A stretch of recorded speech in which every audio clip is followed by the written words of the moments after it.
Hello, everyone. Welcome to the Caspian Policy Center. Welcome to this webinar. It's a very good event, very important event, a very interesting one. 30 years since Semipalatinsk, US-Kazakhstan cooperation in nuclear threat reduction.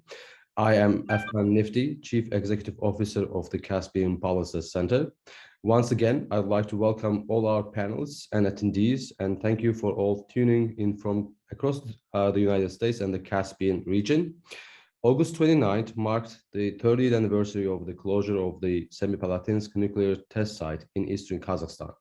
Today, we come together to commemorate the tragic effects that the Soviet nuclear testing program had on Kazakhstan and its people. During the webinar today, we'll discuss the history of US-Kazakhstan cooperation in nuclear security and explore the role nuclear issues will play for the two countries going forward. Nuclear security remains a pressing issue today, and Kazakhstan has become a critical leader in non-proliferation. 30 years after the closure of Semipalatinsk test site, there are still valuable lessons to learn. Today, we bring together a panel of American and Kazakhstani experts to discuss the history, future of nuclear security, and the cooperation between the United States and Kazakhstan. We'll be hearing from an impressive lineup of speakers today. Ambassador Richard Hoagland, our very own, our board member and chairman of our advisory board, will be moderating the discussion, and Ambassador Yerzhan Ashifbayev, Kazakhstan ambassador to the United States, will present the keynote remarks. Thank you to all our speakers for joining us today, and we look forward to hearing your remarks. I'm not going to keep long here, with pleasure, and I'm pleased to see you again, Ambassador Ashifbayev here. I'll turn over the floor to him, Kazakhstan's ambassador to the United States in Washington. Welcome, and we are listening to you now. Thank you, Afghan. Excellencies, ladies and gentlemen, very good morning to everyone. It's a great honor for me to join today's event marking the 30th anniversary of the historic closure of the Semipalatinsk nuclear test site. First and foremost, I would like to extend our gratitude to our colleagues, the hosts from the Caspian Policy Center, to Mr. Afghan Nifty and Ambassador Hoagland for organizing this important event that reinforces the wide array of global activities taking place these days in commemoration of the International Day Against Nuclear Tests. And I would also, of course, like to welcome our distinguished panelists, all of whom are have remarkable proven track record of working in the field of non-proliferation and disarmament. This year is a specific historic year. It's not only the 30th anniversary of closure of the Semipalatinsk nuclear test site, but also 30th anniversary of Kazakhstan's very own independence. On top of that, we are celebrating this year the 25th anniversary of the opening of the Comprehensive Test Ban Treaty for signing and the 15th anniversary of the signing of the Central Asian Nuclear Weapon Free Zone Treaty, which was signed exactly in Semipalatinsk 15 years ago, and hence its alternative name is the Semipalatinsk Treaty. For 4 decades, between 1949 and 1989, 456 explosions were carried at Semipalatinsk nuclear test sites. This unprecedented experiment has caused irreparable damage to human health and the environment, leading to high morbidity and mortality among the local population, combined with radioactive contamination of adjacent territories. Nearly 1.5 million people suffered from the horrors of nuclear explosions. On August 29, 1991, having signed the historic decree that shut down the nuclear test site by the will of the people, the first president, Nursultan Nazarbayev of Kazakhstan, showed the whole world an example of a responsible and decisive approach to preserving peace and humanity. Shortly after, Kazakhstan also made a voluntary and brave decision to completely renounce its nuclear weapons arsenal, at the time the 4th largest in the world. The closure of the nuclear test site, along with the renunciation of nuclear weapons, was a major tectonic shift in the existing global political paradigm, leading to the silencing of other major test sites around the world, including the one here in the US. It was not long before other nuclear tests followed Semipalatinsk lead in building collective momentum for the ban of nuclear testing as a global phenomenon. All these efforts eventually paved the way for adoption in 1996 of a CTBT, which we hope will enter into force rather sooner. The end of nuclear test site was also the beginning of Kazakh-US practical cooperation on nuclear threat reduction, which eventually proved to be one of the most prominent success stories in modern history of non-proliferation and disarmament. The Cooperative Threat Reduction Program, also known as the Non-Lugar Program, was focused on the dismantling of nuclear weapon infrastructure, securing and removing residual WMD-related materials and technology from the former nuclear test site. There are other numerous examples of fruitful bilateral cooperation between our countries, such as the implementation of program on prevention of biological weapons proliferation, which resulted in the establishment of the Central Reference Laboratory in Almaty, the implementation of the second line of defense program, collective work at the nuclear security summits, assistance with decommissioning of BN350 reactor in Aktau, conversion of research reactors from high-enriched uranium to low-enriched uranium, the elimination of 181 tunnels in the Degelen Mountain, and many more. The establishment of the IAEA's low-enriched uranium bank in Kazakhstan, with the support from NTI, the United States, other partners, serves as yet another example of a successful partnership ensuring the development of nuclear energy for peaceful purposes. I want to thank our colleagues from the State Department for the recent statement on marking the 30th anniversary of closure of the Semipalatinsk test site.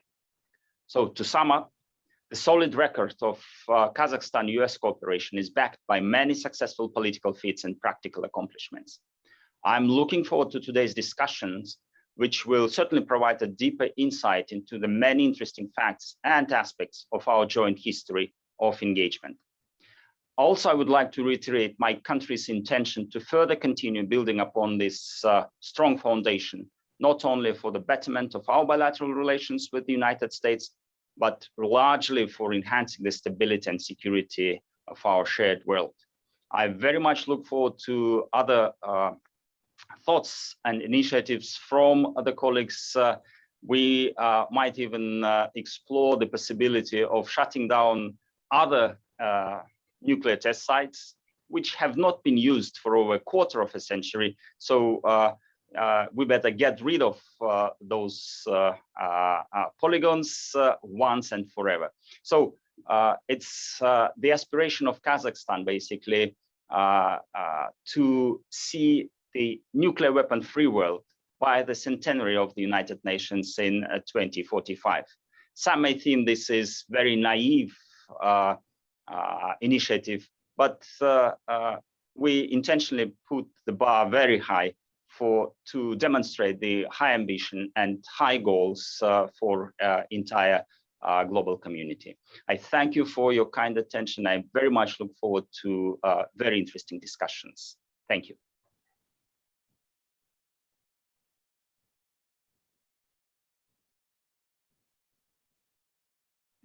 Ambassador Hoagland. I want to welcome everyone to this terribly important event that we're having today. I would like to start by reading a very short excerpt from a report that was published internationally yesterday by Radio Free Europe, Radio Liberty. And it says, August 29th marks 30 years since Kazakhstan closed Semipalatinsk test site, a vast remote area that was used by the Soviet Union for hundreds of atmospheric and underground nuclear tests over a period of 40 years. August 29, 1991, former President Nursultan Nazarbayev decided to close the test site, also known as the Polygon, which the following years became the focus of close cooperation between the United States, Russia, and Kazakhstan to secure nuclear material and address the danger of smuggling risks.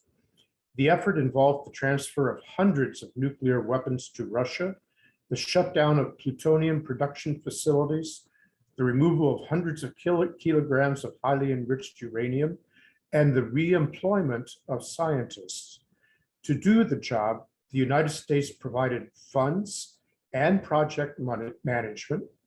Moscow provided scientists and historical information, and Kazakh authorities provided access and project implementers. The reason I wanted to read this brief statement is to say that there was a time when Russia, the United States, and Kazakhstan worked together successfully, and I'm sure that we will again in the future.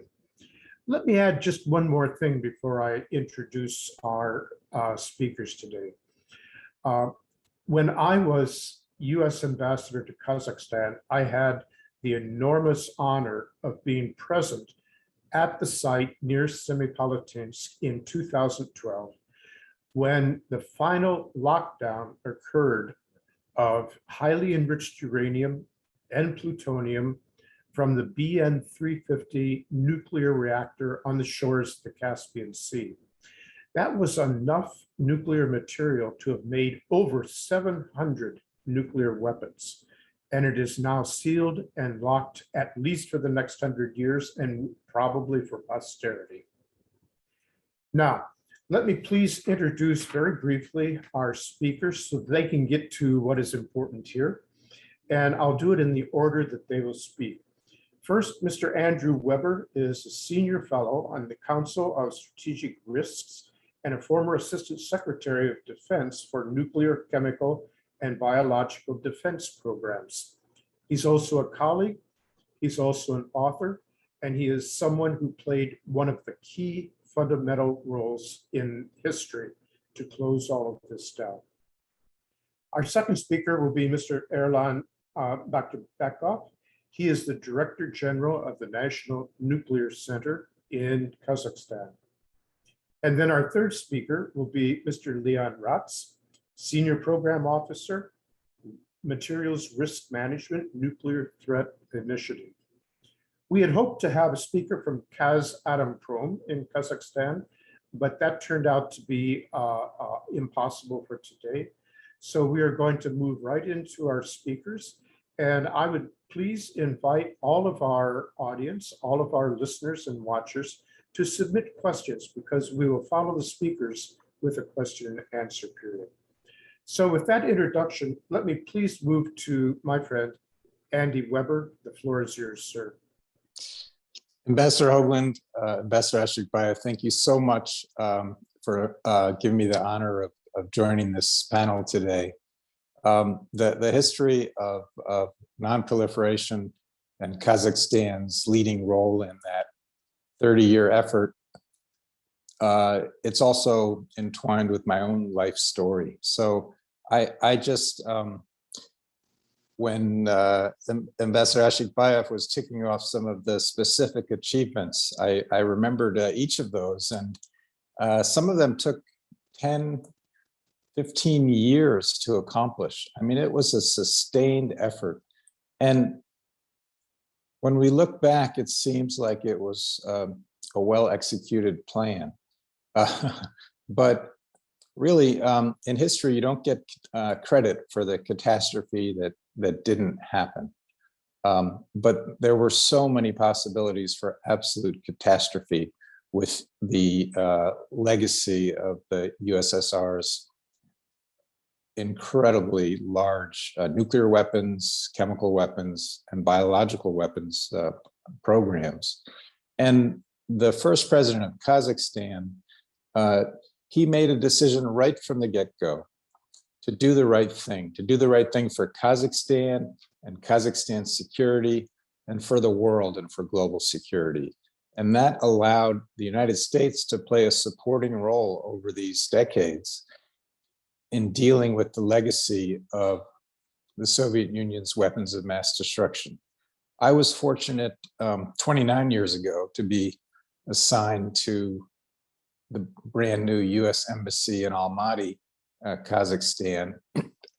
I spent a year in language training and then arrived 28 years ago. And shortly after I arrived, the Chinese tested a nuclear weapon not far over the border in Lap Nur, China, in Western China. And we were concerned about the radioactive fallout riding the prevailing winds towards Almaty. That was in October of '93. And then that December, Vice President Al Gore came to Almaty, and the first president and he signed the Cooperative Threat Reduction Agreement that provided the umbrella for our work over these decades, and that continues in force today. So let's think about some of the specific achievements, and I'll highlight some of the ones that I was personally involved in. The one that I'm most proud of being affiliated with was called Project Sapphire, and it's going to be made into a Hollywood movie that I'm supporting. But shortly after I arrived in Almaty, I learned about the potential of some uranium being stored at a factory in East Kazakhstan in Askamen or Ust-Kamenogorsk, the Ulbinsky Metallurgical Factory. And through time, I came to know the director of the factory, Vitaly Mete, who's no longer with us. And we learned that indeed there were about 600 kilograms of weapons grade uranium that had been left over from a secret Soviet submarine program.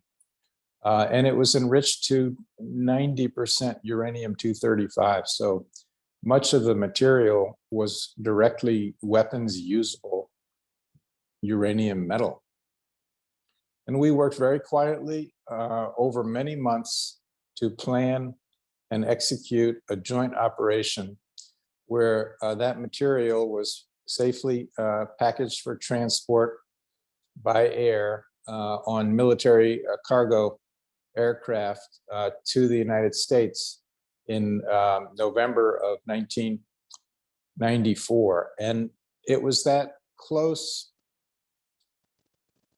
secret cooperation between our governments that really created so much trust and I believe gave the impetus for decades of continued joint work in this area. That and President Nazarbayev's personal involvement and leadership.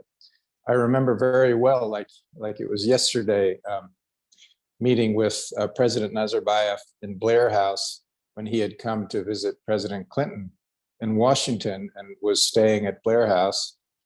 We had a secret meeting that wasn't on the publicly available schedule, and we discussed these most sensitive issues.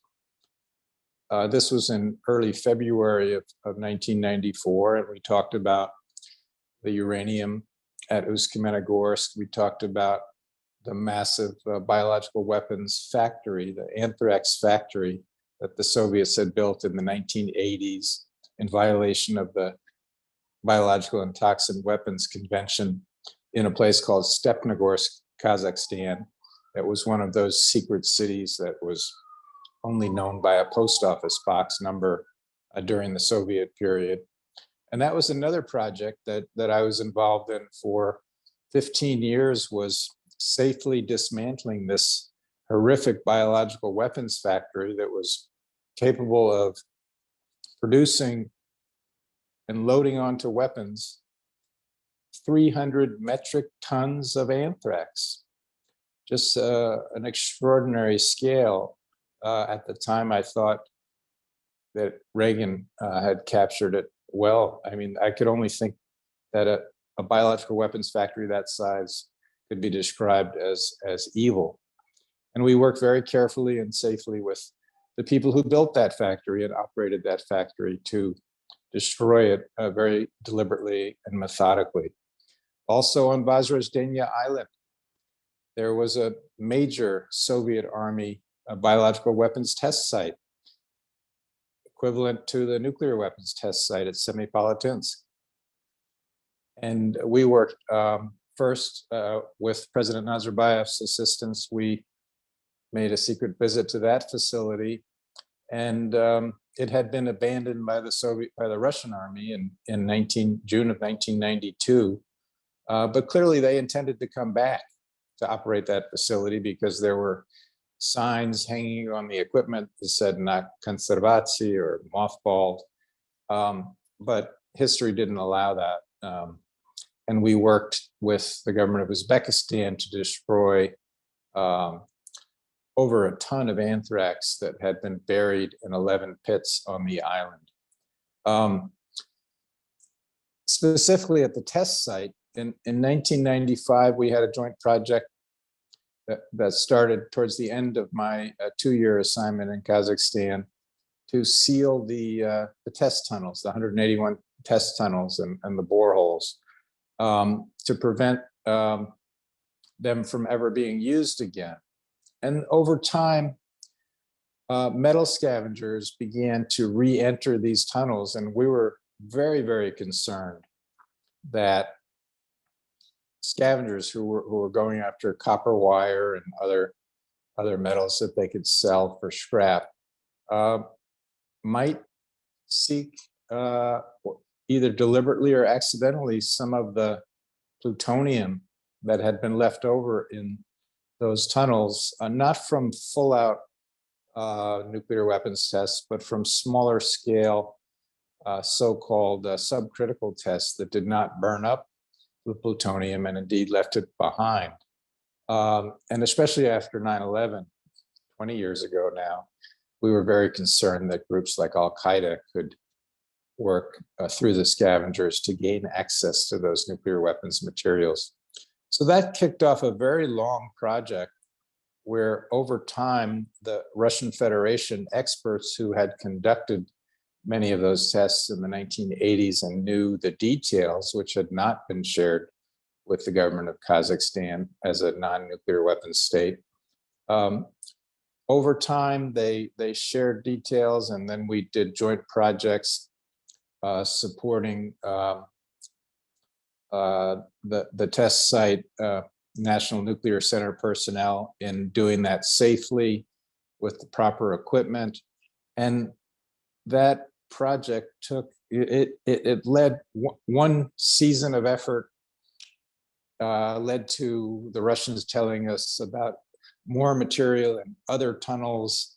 And it was a very long, complicated process, but extremely successful. And of course, first President Nazarbayev and then President Medvedev and President Barack Obama announced at the Nuclear Security Summit in Seoul in 2012 the completion of that very successful project, which had been done secretly, but on that day in Seoul was publicly announced and shared with the world. So this is just a flavor of some of the incredible achievements.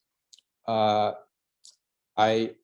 think it was mostly the people, starting with President Nazarbayev, but then people like Vladimir Shkolnik and many others in the foreign ministry and at the various sites that worked on weapons of mass destruction, who worked hand in glove with their partners from the United States.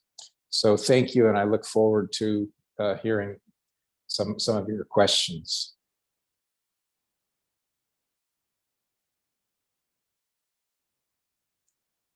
You're muted, Ambassador. There we are. I wanted to say thank you so very much, Mr. Weber, for that historic overview. Someone who has lived through history always has the very best stories to tell.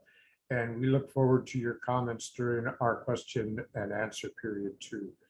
I'm going to turn now to Mr. Erlan Batyrbekov, who is the Director General of the National Nuclear Center of Kazakhstan. Sir, the floor is now yours. We look forward to your comments. Thank you. Excellencies, ladies and gentlemen, dear colleagues, first of all, let me thank Caspian Policy Center and Embassy of Kazakhstan for inviting me for this webinar. US-Kazakhstani cooperation in nuclear threat reduction is very close to and very important for the National Nuclear Center. From the moment of establishment and until now, National Nuclear Center has actively worked with our partners from the United States of America in this field. During almost 30 years, we are working together on the project which made the world more safer. And we extremely proud of it. One of the examples of this cooperation became the agreement, as already mentioned, between the Republic of Kazakhstan and United States of America concerning the destruction of silo launches of intercontinental ballistic missiles, emergency response, and prevention of proliferation of nuclear weapons, dated December 13, 1993.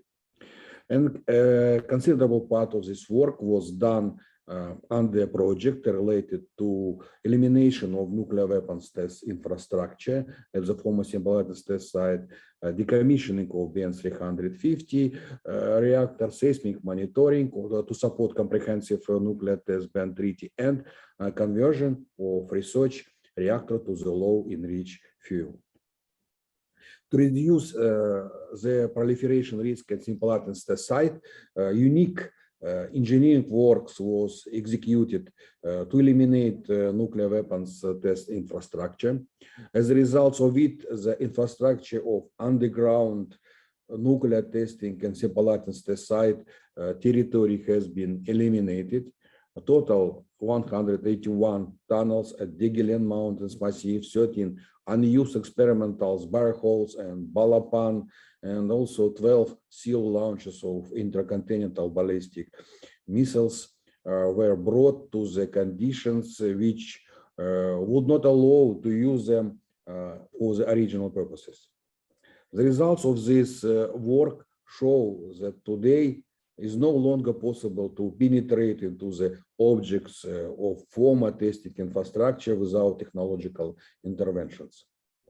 But I would like to note that still exists certain risk, of course, and National Nuclear Center, together with DITRA, develop and three-level physical protection systems and the different sites of Semipalatinsk test site that included the advanced method to remote detections of authorization penetration, unauthorization penetration to strategic objects. The most sensitive objects are guarded now by National Guard of Kazakhstan. The next big stage of works at Semipalatinsk test site was liquidation of consequences of weapons mass destruction tests. For these purposes, we eliminated, together with our American partners, 8 large projects. The largest of them was conversion of experimental field site to the safe conditions from the point of view of non-proliferation. This was first test site of Semipalatinsk test site, where 30 ground and 86 atmospheric nuclear explosions were carried out, including the first test of nuclear devices on August 29, 1949. Just 2 weeks ago, we opened special Stella together with DITRA representative to commemorate work completed to secure the experimental field. This became the first example in the world where a test site of ground nuclear explosions was brought to the safe conditions from the non-proliferation point of view. After the closure, Semipalatinsk test site, the National Nuclear Center inherited a number of objects belong to military industrial complex used for scientific purposes and located on the territory of the Semipalatinsk test site. First of all, there were Baikal 1 and IGR reactor complexes where unique research reactors and experimental facilities were placed. For almost 30 years, National Nuclear Center existence, the current base has not only been saved, but has also been significantly modernized and expanded. New experimental facilities and test benches have been built in which international program and are implemented. Both research reactors of National Nuclear Center are operated on highly enriched uranium now, but it should be avoided in terms of nuclear material proliferation risk reduction. Therefore, Since 2010, National Nuclear Center, with the support of partners of US DOE and Argonne National Laboratory, has been implementing project on IVG-1 M and IGR reactor conversion. As a result, accordance with IAEA requirements, fuel enrichment at National Nuclear Center research reactors will reduce to the level below 20%. This will be another contribution of Kazakhstan to the issue of nuclear weapon non-proliferation. Currently, we are working with US partners on new project aimed to reducing the proliferation risk in Semipalatinsk test site. And we highly appreciate willingness of United States to continue these activities. For our part, we express our willingness to continue working together in nuclear threat reduction for the benefits of all mankind. Thank you very much for your attention. And thank you so very much, sir. Once again, an incredible inside look to an important event of the history of the last 30 years. I'm going to turn now to Mr. Leon Ratz, who is the Senior Program Officer, Materials Risk Management at the Nuclear Threat Initiative. We look forward to your comments, sir. Please, you're on. Thank you, Ambassador Hoagland, Ambassador Ashikbayev, and the Caspian Policy Center for hosting this important event. It's an honor to be on this distinguished panel. We at the Nuclear Threat Initiative are proud partners of the Republic of Kazakhstan on a number of nuclear security and non-proliferation issues, including the establishment of the International Atomic Energy Agency's Low Enriched Uranium Bank and cooperation to downblend highly enriched uranium in Ust-Kamenogorsk. NTI co-chairs Sam Nunn and Secretary Ernest Moniz send their best wishes to the organizers of this event and their appreciation to Kazakhstan for its continued and steadfast leadership on nuclear arms control, nuclear security, and non-proliferation. Today, I'd like to reflect on 4 observations as we commemorate the Semipalatinsk anniversary. First, as others have noted this morning, the Kazakhstan denuclearization story is not just a triumph for denuclearization and non-proliferation. It is also the story of intensive cooperation between 3 governments, the United States, Russia, and Kazakhstan, to address a common challenge. This cooperation included the secure transfer of hundreds of nuclear weapons to Russia, the shutdown of the BN-350 reactor in Aktau, the removal of hundreds of kilograms of highly enriched uranium, the reemployment of thousands of scientists, and the closure of many Soviet-era chemical, biological, and nuclear facilities. Nearly all of these activities were funded and supported by the Non-Nuclear Cooperative Threat Reduction Program, and that's a legacy we are particularly proud of at the Nuclear Threat Initiative. And all of this is proof that cooperation is possible among world powers, including rivals, on WMD risk reduction.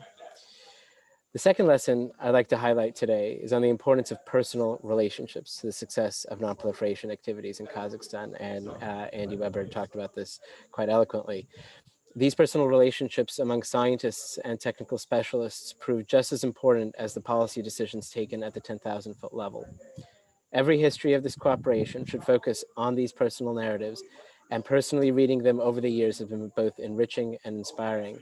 Let me just take this opportunity to mention many of the women who've been involved in this cooperation: Laura Holgate, Corey Hinderstein, Rose Gottmiller, Joyce Connery, many others, and I hope that future events can focus on their contributions to the cause. Third, the Semipalatinsk story offers myriad lessons for future nuclear security activities in places like North Korea, where information flow will be constrained and deep-rooted suspicions will have to be overcome. The cooperation among American, Russian, and Kazakhstani scientists to secure nuclear material at Semipalatinsk offers a playbook for the kind of technical cooperation that will be needed to close and remediate North Korean nuclear facilities, such as the Pyongyang test site and Yongbyon. Scientists and engineers are well positioned to work with counterparts in such places because they speak the same language and can focus on finding technical solutions to threat reduction challenges, notwithstanding political tensions. US programs, including the Department of Defense Cooperative Threat Reduction Program, will need continued support from Congress to prepare to address the challenges in the future. Lastly, it is also important to remember that the Semipalatinsk story is not quite finished. While the concrete caps and plutonium cement mixtures at Semipalatinsk have greatly reduced the proliferation risks posed by the nuclear materials left there, they've not eliminated them altogether. As long as the nuclear materials remain buried in those tunnels, the security, proliferation, and environmental risks will have to be managed. Kazakhstan will need to maintain effective security around this vast site with a well-trained, well-equipped response force. Environmental impacts will have to be continuously assessed. Indeed, the enduring challenges at Semipalatinsk serve as a powerful reminder that the work of nuclear security is never quite finished. It requires constant vigilance, funding, and appreciation for the negative consequences if we ever let our guard down. So thank you again for this opportunity, and I'd be delighted to answer questions in the Q&A period. All right, thank you so very much for that. That was brief. We'll come back to you during the Q&A, and you should feel free to go into more detail because everything that we're talking about is enormously historic. A few questions have come in. We invite our audience to please submit more questions on the Q&A at the bottom of your screen. But as the moderator, I will take the advantage to really ask the first question here. And I would like to pose that one to Andrew Weber, although others can certainly chime in. Andy, what I'd like you to do is give us just a little bit more about Project Sapphire, because that was so early in this game, but it was also so enormously important. It's going to be made into a movie, but I'm not asking because it's going to be a Hollywood movie. I'm sure that you have all kinds of details that would absolutely fascinate our audience if you feel free to say a bit more about it. Andy, over to you. Well, thank you. And David Hoffman wrote a very good chapter in his book, The Dead Hand, which won the Pulitzer Prize for nonfiction about this episode. And I saw that Ambassador Bill Courtney, our first United States ambassador, is participating today. And really, it was his leadership, his relationship with the government of Kazakhstan, with First President Nazarbayev, with then Foreign Minister, now President Tokayev. We had so many hurdles to overcome. This was a bold, big effort in so many ways, in terms of logistics, security, safety.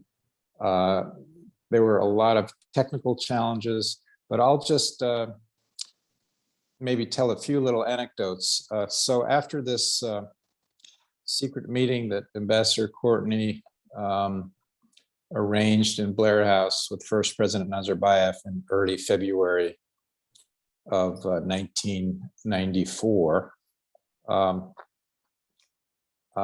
we were invited to visit the facility at Uсть-Kamenogorsk to verify the presence of this highly enriched uranium and verify the enrichment level. And so I went with an expert from our Oak Ridge National Laboratory in Tennessee. It was a very, very snowy day in early March. And Elwood Gift was the name of the technical expert who had come to Kazakhstan from Oak Ridge, Tennessee, to join me on this secret visit. A lieutenant colonel from the KNB escorted us up to Uсть-Kamenogorsk. We flew in an Antonov 12, which was one of the very small turboprop aircraft. We took off from Almaty Airport and landed about 10 minutes later, and it was big snow had fallen the night before, and we were not sure why we had landed so quickly. Uсть-Kamenogorsk is much farther than that. It turns out that we didn't have any aviation fuel, so we had to land at the military airfield in Taldy Kurgan to refuel. And of course, everyone's out. There was a big negotiation that lasted over an hour, but we finally were able to top off the tanks and make it the rest of the way to Uсть-Kamenogorsk. But it was a a cold, snowy day. And then the next day we went to visit the factory, and I remember the building, the one-story building where the material was stored. They opened the sliding door, and then there were like a prison bar doors, and they were locked with what I called a good padlock. And it was amazing. They opened the door, they found the key, they opened the door, and we went into this room that was a large room with like a concrete, almost like cinder block structure with plywood, this big plywood table. And there were these metal cans, these stainless steel cans about this big, spread out across this very large plywood platform. And that was because this was highly enriched uranium, and they didn't want it to reach a critical mass. So small amounts had to be stored at a distance. So we randomly selected a few cans to weigh the contents and then verify the existence. So we took samples. We took metal samples, and some samples we dissolved in hydrochloric acid and took them as liquid samples. But in one case, and then I'll stop, because if you get me talking about this experience, I can go on for hours. But there were these large, well, not very large actually, but heavy, pure uranium metal ingots. And there was no way to like chip off a piece with a hammer, which is how we were doing the smaller rods. So we decided to take a metal file and take filings off of this uranium metal ingot. And Elwood Gift was in one side of the room, and I was in another side of the room. And I'm not a scientist. And the partner from the plant started filing this metal, and it was showering sparks off of it because it was oxidizing, and that made me a little bit nervous. And I remember saying, Elwood, it's sparking. And he didn't even look over. He thought we were working under a hood, which we weren't. We were just out on an open table. He says, oh, don't worry, Andy, that's just normal oxidation. But luckily, nothing happened. We got the filings and put them in a little jar. And eventually, we were able to send the samples back to the United States and confirm that this uranium had been enriched to 90%. Andy, thank you so very much for those historical details and insight. That's the kind of thing that really brings a story like this to life, the human experience in all of this, and also the human relationships necessary, as Mr. Vance pointed out. I'm going to go to a question here from our audience that I think is important and that we haven't touched on so much. I'll read this as is and then summarize it. Assuming there can be no development over a site that's been decommissioned if there are unacceptably high levels of radiation, from a health perspective, what services are being provided to nearby communities and to the people who have been negatively affected by living with radiation exposure?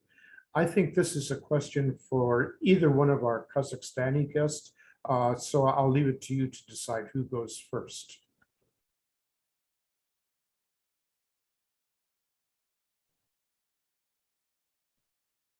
Mr. Batrbekov, do you have any comments on the health issues of the people that are still suffering from this and how your country is taking care of it? Yeah, thank you for this question.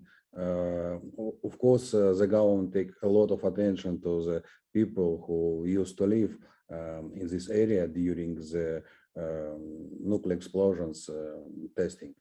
And I'm not specialist on that. Yeah, I'm most involved to the technical side for to the conversion of the Semipalatinsk test site for the peaceful usings. But I know that there is special law which indicated what kind of population will have what kind of supporting from Kazakhstan government. Thank you, sir. A lot of attentions our government paid to the population around the Semipalatinsk test site. It's paid, paying now, and will pay in the future, of course. That's very important, and thank you for that detail. I know for a fact that of the people who were affected by the direct testing, it still continues to this day to children being born with defects. If you want to add to that, sir, go ahead. But then I would ask Ambassador Ashikbayev if he would like to say a few words about this important issue. Can I continue, please? Absolutely. I just would like to add about another law concerning the Semipalatinsk test site. This year, we completed a comprehensive multi-year radicological survey of the Semipalatinsk test site. Based on this result, we will develop a recommendation for reducing the territory of the testing test site, which cannot be left in the reserve lands. The territory will be named Semipalatinsk Nuclear Safety Zone. Today, we are doing a lot of work on the state law concerning the Semipalatinsk Nuclear Safety Zone. This law will be adopted this year and will be regulated the legal issues related to operation of this zone. Of course, it will be some concern and population who will use this territory of the Semipalatinsk test site. All right, thank you so very much for that. And I apologize if I had cut you off in the middle of your comments. Ambassador, is there anything you would like to add to this about the caring for the people of Kazakhstan who have been affected by this historic kind of thing? Sir? Well, definitely. And thank you for this question. Of course, this is, as I mentioned in my introductory remarks, a big tragedy for Kazakhstan. It's not only about decommissioning, decontamination efforts, but largely it's about people. 1.5 million people have been affected. We as a country, as a government, are, of course, employing all types of social support to the affected population. And one of the recent addition to that was nuclear radiation medical facility, which was opened in city of Semipalatinsk, right in the center of the region. But largely, and it's so unfortunate to mention, largely Kazakhstan was left alone to confront these challenges.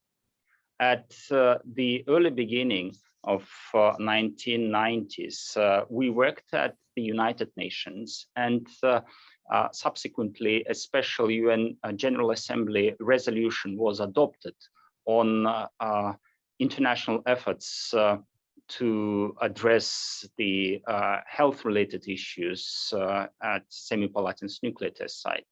We've had excellent cooperation with a number of countries, namely Japan was a steadfast supporter of implementation of that resolution in practical projects were implemented. However, as I said, largely Kazakhstan was left alone to tackle this issue. And definitely this is a good occasion to remind the international community that those are, it's not a problem of Kazakhstan only. It's similar problems are being faced by communities in different nations, be it the United States, the Chinese People's Republic, or countries, small island states in the Pacific, or Algeria. So we definitely need, and then we add up, of course, the incidents at nuclear power stations, be it Chernobyl or Fukushima. The consequences are similar, and coordinated efforts are much more desired at the international level, rather than those efforts by single national governments. All right, thank you very much for that additional information on a terribly important issue, and that is the effects on the people. I'm going to pose another question here that came from Ambassador William Courtney, Bill Courtney, who was our first ambassador to Kazakhstan, who's already been mentioned in this webinar. And let me read the question. Which additional nuclear test sites might be closed? How might Kazakhstan and the US cooperate in this activity? I think this implies Kazakhstan, but it could be broader also because of the kind of leadership and partnership that Kazakhstan plays in the world. Mr. Ratz, I'm not sure if you want to take this first, but it's open to you or to anyone else who would like to comment. Sure, I'd be delighted to. I'll focus on test sites and activities outside of Kazakhstan, because I think there are a number of important lessons that the denuclearization experience in Kazakhstan offers for places like North Korea. So NTI actually convened a study group a couple years ago and published a report on lessons learned from CTR that could be applied for denuclearization in North Korea. And you'll find a lot of examples from Kazakhstan, including things like closure and remediation of the test site. And so there are lots of lessons for the Pyongyang test site. There is certainly the process of reemployment of scientists. That's going to be a major challenge in North Korea. It's something that was successfully done in Kazakhstan. What you do with a number of biological and chemical facilities, in addition to the nuclear facilities, there are a lot of parallels to North Korea. The other thing to note here is, of course, the cooperation among multiple governments to make this happen. And I think that's going to be required in the North Korean context as well. They'll have to figure out how to share information, how to work together at a technical and scientific level. These are all things that have already been done in Kazakhstan. And so the playbook in some respects has, or at least part of the playbook has been written. And I think there could be a lot in North Korea. And I think as we look across the world, there are other facilities that require either remediation or security. And Kazakhstan has a lot of experience, of course, in securing large nuclear infrastructure. And that experience could be shared with other countries, perhaps through the IAEA as a platform. Ambassador, if I could chime in, Absolutely. I agree completely with what Leon said about North Korea. But another important opportunity where Kazakhstan could use its experience and its moral authority in stopping nuclear testing would be to close the test sites where India and Pakistan last tested nuclear weapons in 1998. Ambassador Ashikbayev mentioned this in his opening remarks. And I think both because it's in the same region as Kazakhstan, Kazakhstan has good relations with both parties, and the expertise. Kazakhstan could play a sort of a broker role, and as well as technical advice in an effort to close those two test sites. Both countries have said they don't plan to do additional tests, but having those test sites up and ready for testing creates a situation that could, as it did in 1998, lead to many more possible nuclear tests. So I think that would be something to put on the agenda of the international community. Andy, thanks so very much for bringing that up, especially about Pakistan and India. Yes, I see that Mr. Bekoff would like to add. Please go ahead, sir. In my opinion, one of the current issues on the agenda is improving of the method and approaches of nuclear disarmament and verification. At present time, we are promoting project together with ISTC and Vertic to establish a training and research center of nuclear disarmament verification based on the Semipalatinsk test site. And the main function of this Kazakhstan center can be research and training activities for verification of nuclear test site using both remote and on-site method. And an important aspect of test site verification is to assure that existing infrastructure after site closure is brought and remains in a state that does not allow it to be used for its original purposes. The extensive experience of verification activities obtained due to the destruction of infrastructure and elimination of testing consequences and Semipalatinsk test sites, which we get together with our American partners, which be used for organization of research of the center, will certainly be in high demand in the future.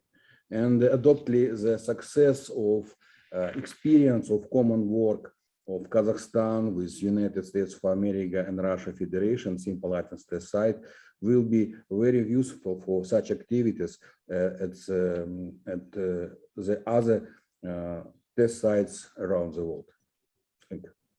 And thanks very much for that addition, all terribly important information. I'm going to turn to another question here that's a little bit technical, but I think it's very interesting as we uncover the history of this period. And the question is, what sort of logistical challenges existed in coordinating the shutdown of Semipalatinsk, and how did the US and Kazakhstan work around them? I would probably add also closing down and safeguarding the BN-350 fast breeder nuclear reactor, because I also remember, I think, that a special railroad track had to be built across the country to accommodate the trains moving that material. So I turn again to our speakers who would like to talk about some of the technical aspects that had to be overcome, that we achieved working together.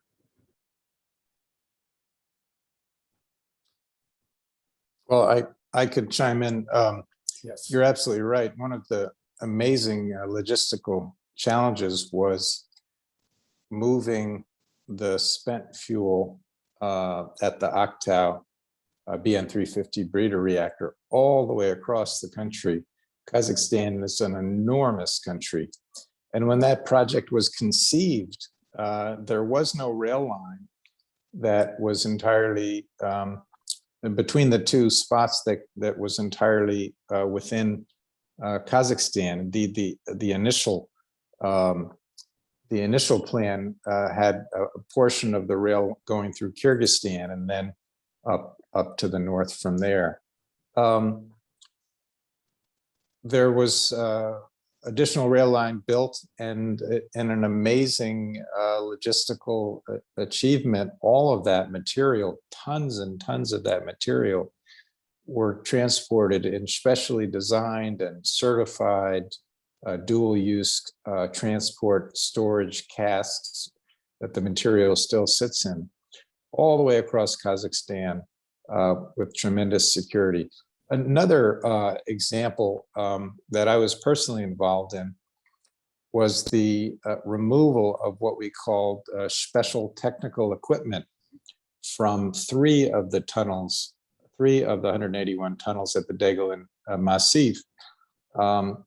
Russia was very concerned that the quality and condition of those materials was a huge proliferation risk.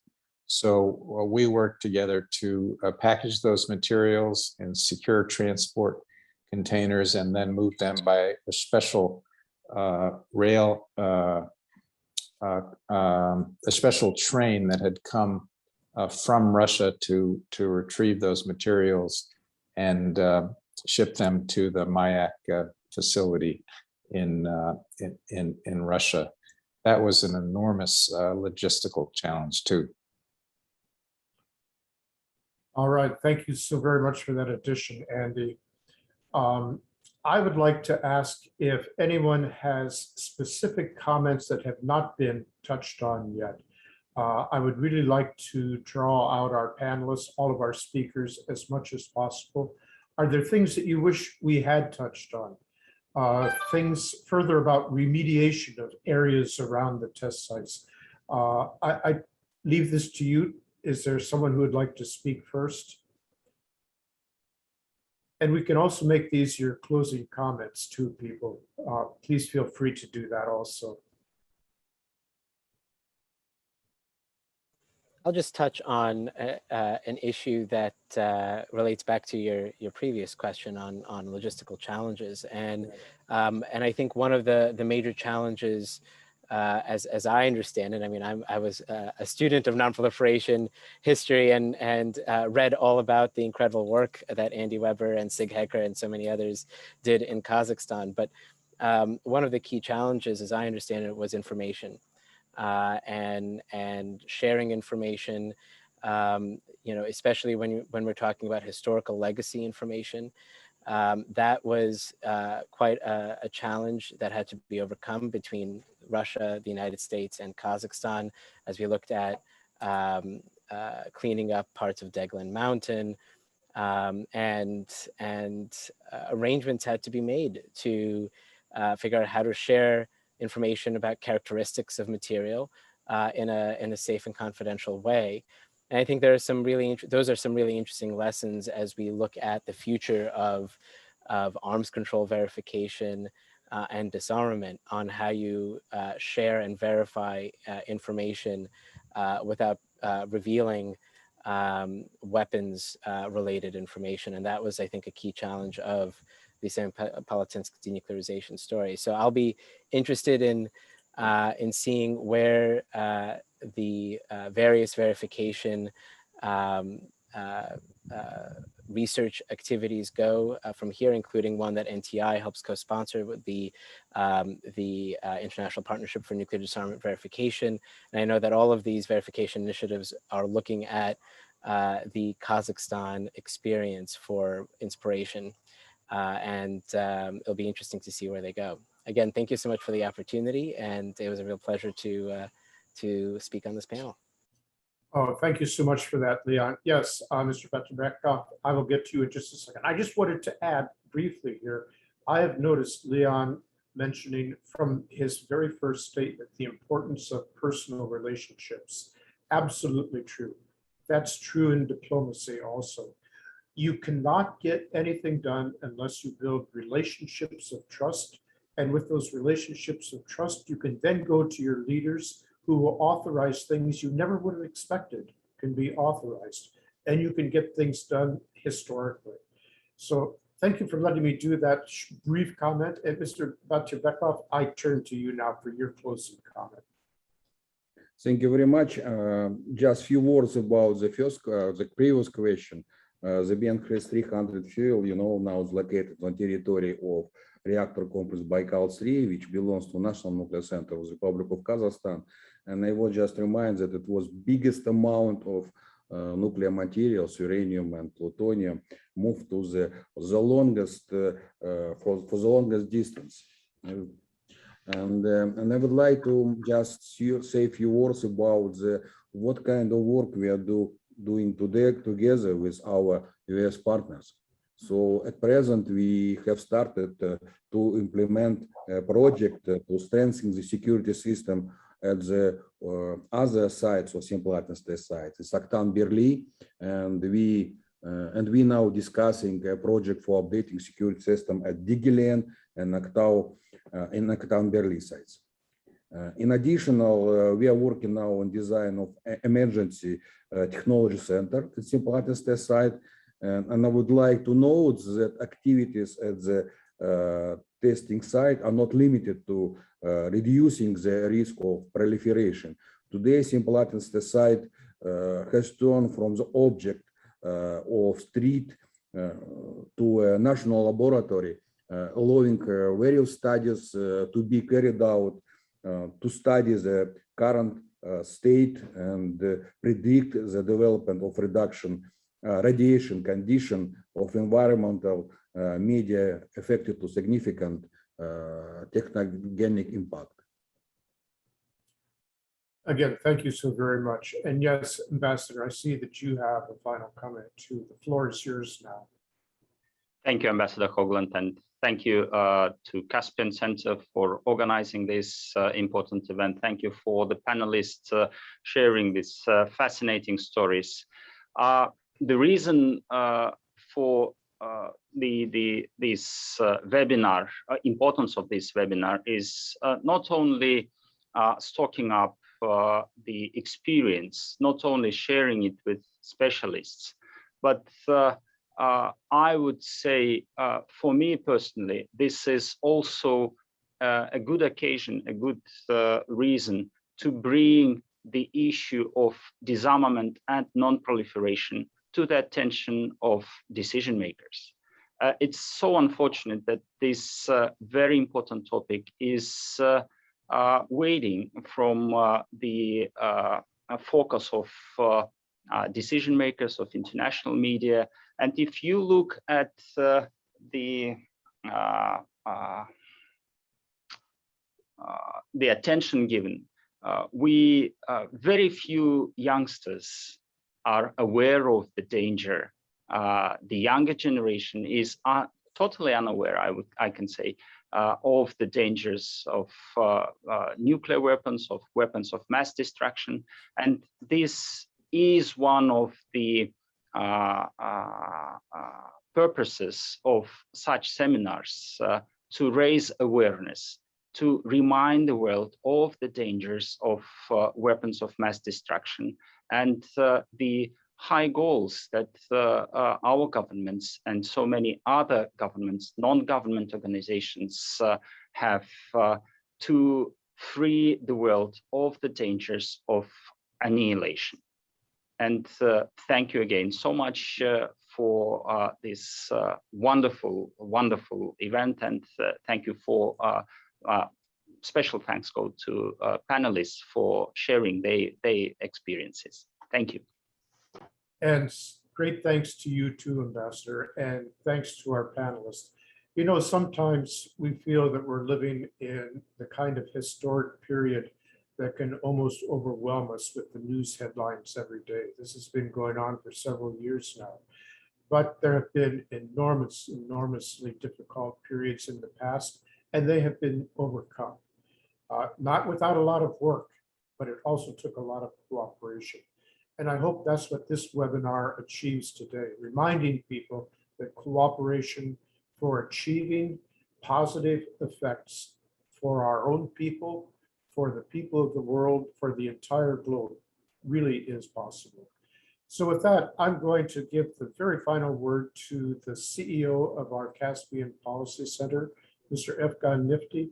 Please close this out, sir. Thank you, Ambassador Hoagland, and thanks for very good moderation of this discussion. This is not your first moderation. You have made the moderation of a lot of panels here, and I'm delighted to successfully finalize another one today. And Ambassador Ashikbayev, thanks for being part of this discussion today and delivering the keynote. Always good to see you. Mr. Batyrbekov, again, good to meet you and good to have you in this panel. Leon, good to have you and good to meet you. And Mr. Weber, good to have you on this panel. Good to have you join the CPC events, and we hope to see you guys again in the future events. I just want to mention that we just returned from our trip to Kazakhstan. It was a very interesting one, very insightful one with our colleagues from the Caspian Policy Center last month. Nuclear threat reduction cooperation between the United States and the Kazakhstan came up in the discussions, and it's good to see that it's part of the US-Kazakhstan relationship portfolio, and we have managed to familiarize ourselves with the other areas of cooperation, successful cooperation between Kazakhstan and the United States, which is not limited to only this area, includes energy, includes commerce, and there are many promising areas. And here at the Caspian Policy Center, we look forward to host many more events on the Kazakh-US relations and other regional areas. And we look forward to seeing you in our next engagements. And please subscribe our newsletter, subscribe our panels on our website. Once again, thanks a lot, and have a great rest of the week. And finally, thanks to all. I wish you all the very best. I wish you good health and success in the future. Thank you. Thank you, everyone.